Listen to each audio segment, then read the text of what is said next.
साठेनगर मित्रमंडळाच्या वतीनं साहित्यरत्न लोकशाहीर डॉक्टर अण्णाभाऊ साठे यांची 106वी जयंती उत्साहात साजरी करण्यात आली। यावेळी उपस्थित मान्यवरांनी डॉक्टर अण्णाभाऊ साठे यांच्या प्रतिमेस पुष्पहार अर्पण करून अभिवादन केले। तसेच महाराष्ट्र राज्य विधान परिषदेचे सभापती प्राध्यापक राम शिंदे यांच्या संकल्पनेतून आणि जामखेड नगर परिषदेच्या प्रथम लोकनियुक्त नगराध्यक्षा प्रांजलताई अमित चिंतामणी यांच्या विशेष प्रयत्नातून साठेनगर येथे साहित्यरत्न अण्णाभाऊ साठे सामाजिक सभागृहाचे भूमिपूजन करण्यात आले। या कार्यक्रमास ज्येष्ठ नेते प्राध्यापक मधुकर राळेभात, वंचित बहुजन आघाडीचे राज्य प्रवक्ते तथा नगरसेवक advocate doctor Arun Jadhav, police निरीक्षक दशरथ चौधरी, भाजप शहर मंडल अध्यक्ष संजय काशीद, शिक्षक नेते विकास बगाडे, नगराध्यक्षा प्रांजल चिंतामणी, उपनगराध्यक्ष पोपट राळेभात, बांधकाम समितीचे सभापती तथा नगरसेवक मोहन पवार, नगरसेविका नंदा होळकर, सुमन शेळके, सुरेखा सदाफुले, श्रीराम डोके, प्रवीण सानप, वसीम सय्यद, प्रवीण चोरडिया, पवन राळेभात, अर्जुन भेत्रे, मनोज कुलकर्णी, डॉक्टर प्रदीप कात्रजकर, इस्माईल सय्यद, प्रवीण होळकर, नासिर सय्यद, अरविंद जाधव, बाबासाहेब कांबळे, अनिल सदाफुले, तसेच शरद मोरे, किशोर कांबळे, रवी डाडर, दत्ता क्षीरसागर, दादा डाडर यांच्यासह अनेक मान्यवर उपस्थित होते। कार्यक्रमाच्या यशस्वीतेसाठी आतिश डाडर, मनोज डाडर, सोनू क्षीरसागर, प्रेम कांबळे, विनोद कांबळे, नितीन डाडर, गणेश वाघमारे, शेखर मोरे, जितेश डाडर, ओम डाडर, सुमित डोलारे, दीपक रिटे, दादा अडागरे, रवींद्र डाडर, बाळू डाडर, अविराज क्षीरसागर, प्रीतम घायतडक, सुमित घायतडक, क्रिश खंडागरे, संतोष थोरात, सागर कांबळे, सचिन कांबळे, कृष्णा कांबळे, पियुष मोरे, अनुप साठे आदींनी परिश्रम घेतले।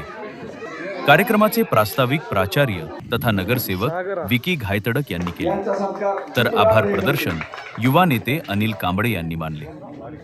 सायंकाळी 5 ते रात्री 10 वाजेपर्यंत भव्य मिरवणूक काढून डॉक्टर अण्णाभाऊ साठे यांना अभिवादन करण्यात आले।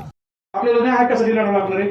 दुसरी महत्त्वाची अध्यक्षांनी अमित भाऊने आता सांगितलं की खरडा चौक येथे आम्ही जयंतीचा कार्यक्रम सुरू, खूप मोठी गोष्ट नाही, पण ज्या महामावानी पूर्ण रक्ताचं पाणी केलं, आपल्यासाठी तळागाळातील लोकांसाठी झटले, त्यांच्यासाठी आपण विचारासाठी एक पुतळा लावू शकत नाही का, अभिवादन करू शकत नाही का? ही विचाराची लढाई आहे। त्या विचारासाठी नगर परिषद, जामखेड नगर परिषद तुमच्या पाठीशी ठामपणे उभी आहे आणि पूर्ण ताकदीने उभी आहे। जी गरज लागेल, घरकुलाचा विषय असेल, आता बरेचसे आम्ही दोन आमचे बोलणं झालं की बरेचसे आमचे अतिक्रमण, काही जागे घर राहिलं नसल्यामुळे अतिक्रमण, तर काही दिवसापूर्वी त्याचं जी आलं 2011 पूर्वीचं, जर तुमचं घरपट्टीचं क्लिअर असेल तर त्या घरपट्टीचं क्लिअर असेल, तुम्हाला नियमात सगळे जागा होतात, तुम्हाला त्याच्यानंतर घरकुल पण मंजूर करता येईल। त्याची चौकशी तहसील ऑफिसला तुम्ही या किंवा माझ्याकडे या, त्याचं आपण त्याचं जी आर तुम्हाला दाखवतो, कशा पद्धतीने नियमकुल करता येईल, तुमचं घर टिकता येईल। आणखीन नाना बऱ्याच समस्या केलीमध्ये, तर सगळ्याला आपल्याला आणखीन लक्ष द्यावं लागणार आहे। जीवनामध्ये खूप संघर्ष केला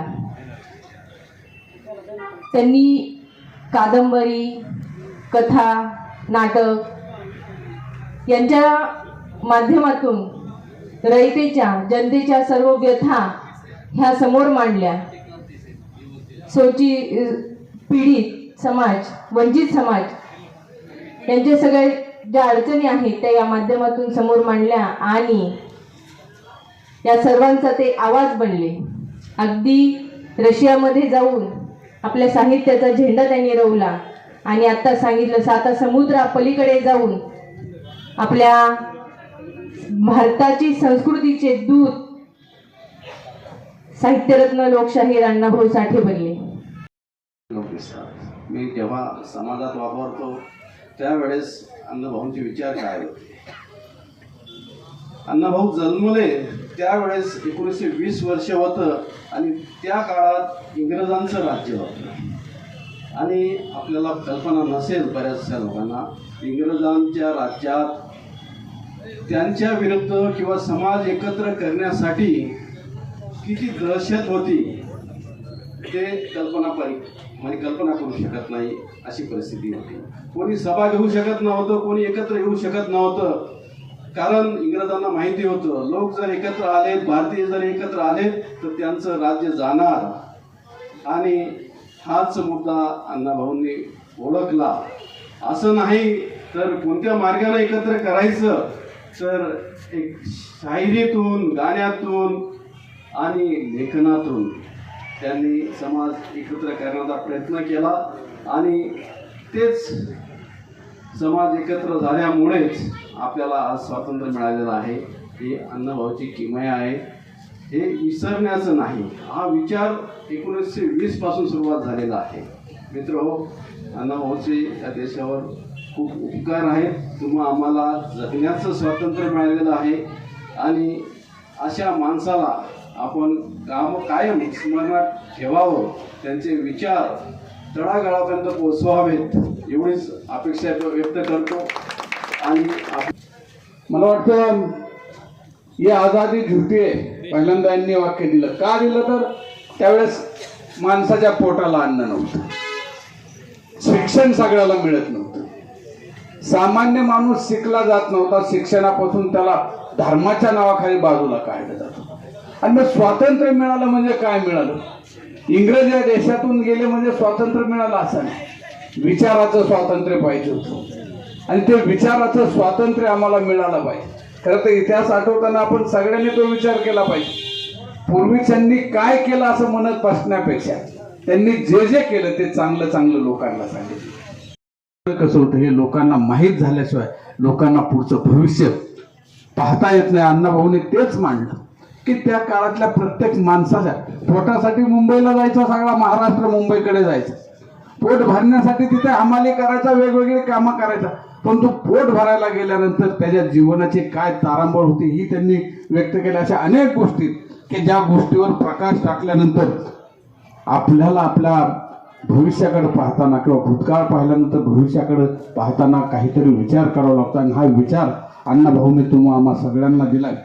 त्यांना अभिवादन करतो. उशीर झाल्यामुळे जास्त न बोलता या ठिकाणी थांबतो. वाक्य वापरलं होतं, मज जग घालून घाव मज सांगून गेले ती भरा. म्हणजे बाबासाहेब आंबेडकरांच्या संदर्भात लोकशाहीर अण्णाभाऊ साठेंनी जे काही वाक्य वापरलेलं आहे त्या वाक्यामध्ये बऱ्याच काही गोष्टी आपल्याला सांगून जातात. खरं तर या इतिहासामध्ये आपल्यासारख्या जबाबदार चळवळीमध्ये काम करणाऱ्या माणसाला मी महाराष्ट्रामध्ये बरेच शाहीर बघतो, वकील साहेब, विशेषतः छत्रपती शिवाजी महाराजांच्या बद्दल अनेक शाहीर पाहिले मी. परंतु बरेचसे शाहीर एक गोष्ट सांगायचं विसरून जातात. ती गोष्ट अशी आहे, कुळवाडी भूषण छत्रपती शिवाजी महाराजांचा पहिला पोवाडा लिहिला महात्मा ज्योतिबा फुले लिहिलेला. बघा, छत्रपती शिवाजी महाराजांच्या बद्दलचा पहिला पोवाडा लिहिला तो महात्मा ज्योतिबा फुले लिहिलेला आणि गायला तो लोकशाहीर अण्णाभाऊ साठेने गायला. या देशामध्ये तुमच्या मुलांना चांगलं शिक्षण द्या, तुम्ही मुलींना चांगलं शिक्षण द्या, चांगले त्यांना संस्कार द्या. जर मुली शिकल्या, मुलं शिकले तर खरोखरच आताच आबांनी सांगितलं की जर वाचलं नाही तर लोक आंधळे होतील. खरोखर आहे. जर आपल्या मुलांना आपण अभ्यास शिक्षण जर नाही दिलं तर खरंच पुढची पिढी बर्बाद झाल्याशिवाय राहणार नाही. माझ्या ह्या तरुण वर्गांना अशी विनंती आहे, तुम्ही जर तुमचे छोटे छोटे मुलं आहेत, डॉक्टर बाबासाहेब आंबेडकरांनी सांगितलं होतं शिका, संघटित व्हा आणि संघर्ष करा. जर तुम्ही तुमच्या मुलांना चांगलं शिक्षण दिलं तर खरोखरच ते त्यांची पिढी घडल्याशिवाय राहणार नाही. आपली मुलं आहोत, समाजात काम करताना, चळवळीत काम करताना मागचा विचार न करता समाजाला दिशा कोणत्या पद्धतीने दाखवायची ह्याच्यावर आपण काम कधी केलं पाहिजे. तर दुसरा मुद्दा, लोकशाहीर अण्णाभाऊ साठे हे फक्त 1.5 दिवस शाळा शिकले आणि त्या काळात फोटो अशा विमानं काही सुविधा नसताना त्यांनी रशियापर्यंत का पोहोचले ह्याच्यावर आपण विचार केला पाहिजे. शिवरायांचा पोवाडा त्यांनी रशियामध्ये जाऊन गायलेला आहे. त्यावेळेस त्यांचे विचार कुठपर्यंत पोहोचले आणि त्यांना रशियापर्यंत कोणी नेलं, कशामुळे नेलं? एक दलित समाजातला गाव कुसाच्या बाहेर राहणारा मातंग समाजाचा एक व्यक्तीला रशियापर्यंत कशामुळं आणि कसं नेलं असेल आपण ह्याच्यावर अभ्यास केला पाहिजे.